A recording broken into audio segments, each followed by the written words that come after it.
आज हम याद करेंगे तारापुर गोलीकांड, जिसमें कि 1932 तारापुर की धरती के लिए आजादी के 34 दीवानों ने तारापुर थाना भवन पर तिरंगा फहराने के संकल्प को पूरा करने के लिए सीने पर गोलियां खाई थी और वीर गति को प्राप्त हुए थे, जिसमें मात्र 13 शवों की पहचान हो पाई थी। वहीं तारापुर गोलीकांड में 1932 में 34 सपूत शहीद हुए थे।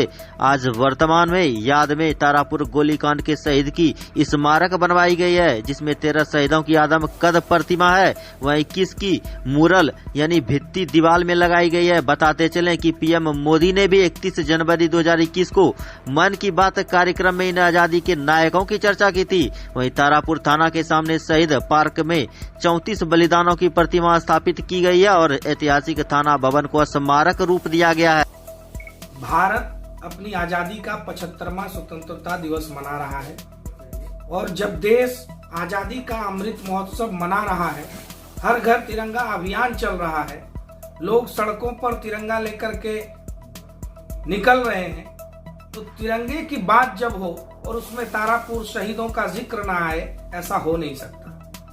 15 फरवरी 1932 का वह बलिदानी दिन भारत के स्वतंत्रता आंदोलन के इतिहास में स्वर्णाक्षरों में लिखा हुआ है। जब हाथों में तिरंगा लिए, होठों पर वंदे मातरम और भारत माता की गूंज लिए हमारे वीर पूर्वजों ने तारापुर के उस ब्रिटिश कालीन थाना भवन पर राष्ट्रीय ध्वज लहराते हुए अपने प्राणों का बलिदान दिया था।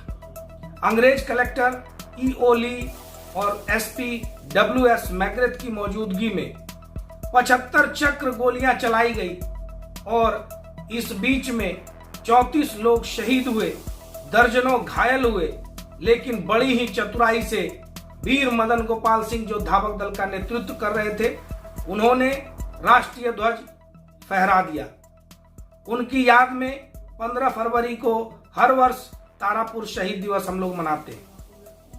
तारापुर शहीदों की इस गाथा को प्रधानमंत्री नरेंद्र मोदी जी ने भी अपने मन की बात में देश और बना है, जो शहीद पार्क बना है और तारापुर का जो ऐतिहासिक स्थल है उसको पूरी तरह से अधिग्रहित करके उसको एक राष्ट्रीय धरोहर के तौर पर विकसित करते हुए एक पर्यटक स्थल के रूप में विकसित करने का काम भारत सरकार और बिहार सरकार को करना चाहिए। ये हम लोगों की मांग है। जय हिंद, वंदे मातरम। तारापुर के क्षेत्र की धरती पर वीर मदन गोपाल ने जो तिरंगा झंडा फहराया था, हमें अपने पूर्वजों पर शहीद दिवस पर नाज है और इस देश में वही राज करेगा, उसी की सत्ता चलेगी जो आज़ादी के शहीदों को नमन करेगा। जय हिंद। जय। उनका जो जत्था का नेतृत्व करने वाला था वो संग्रामपुर प्रखंड के जमुआ गांव का शहीद का प्रतिमा वहाँ नहीं लगा हुआ है।